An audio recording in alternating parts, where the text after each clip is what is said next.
भाग तो लोग दिल्ली में भी रहे हैं, क्योंकि जेएनयू के छात्रों ने यानी कि जवाहरलाल नेहरू विश्वविद्यालय के छात्रों ने धारा 144 का उल्लंघन करते हुए संसद की तरफ मार्च किया। जबरदस्त तरीके से प्रदर्शन हुआ और जो हो हल्ला हो रहा था उसने स्पष्ट कर दिया कि अगर छात्र जब सड़क पर उतर आते हैं तो छात्र राजनीति का कोई विकल्प कम से कम हिंदुस्तान में तो नहीं है।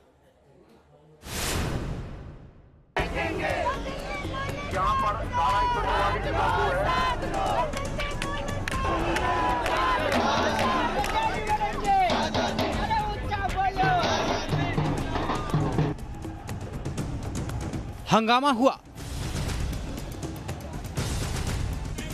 नारेबाजी हुई, पीने की आजादी, घूमने फिरने की आजादी, पुलिस से धक्का मुक्की हुई और बैरिकेड तोड़कर भी आगे बढ़े छात्र। तस्वीरें राजधानी दिल्ली की हैं, जहां जेएनयू के छात्र इस कदर बेकाबू हुए कि पुलिस और सुरक्षा बलों से भी भिड़ गए। बढ़ी फीस को लेकर जेएनयू के छात्र गुस्से में हैं और सरकार के खिलाफ धरना प्रदर्शन कर रहे हैं।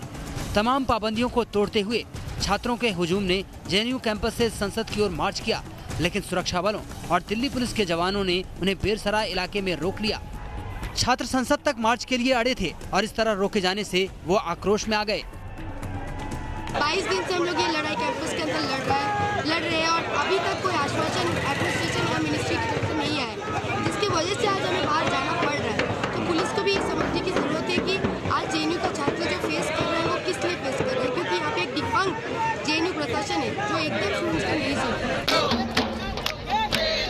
पुलिस भी एक्शन में थी। उसने छात्र संघ अध्यक्ष आशिक घोष समेत 30 से ज्यादा छात्रों को हिरासत में ले लिया। इससे छात्र और भड़क उठे और हंगामा करने लगे। इससे पहले हंगामे और प्रदर्शन को देखते हुए जेएनयू में धारा 144 लागू कर दी गई थी और जेएनयू कैंपस छावनी में बदल गया था। जेएनयू के गेट पर धारा 144 लगा दी गई है। आप यहाँ पे देख सकते हैं कि पुलिस बल बड़ी संख्या में मौजूद है।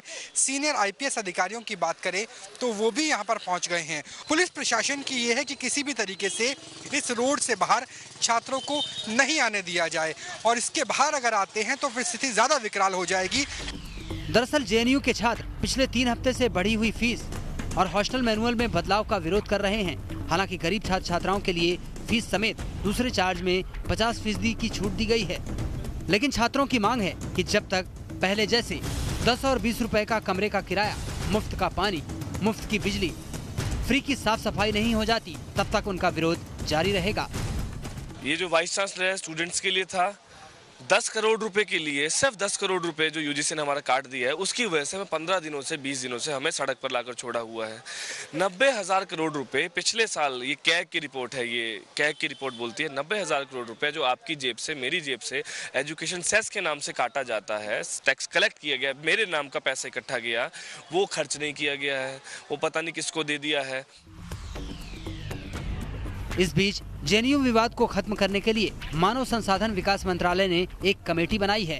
3 सदस्यों की एक कमेटी छात्रों और प्रशासन से बात करेगी और सरकार को अपनी रिपोर्ट सौंपेगी।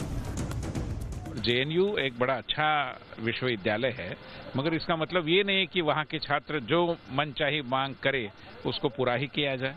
तो अच्छी बात है, ये जो समिति है वो पूरे प्रकरण को अपने आकलन में लेगी और इस पर अपने विवेक के आधार पर निर्णय देगी। मैं इसका स्वागत करता हूँ। जेएनयू में 12 दिसंबर से लास्ट सेमेस्टर की परीक्षाएं होनी हैं।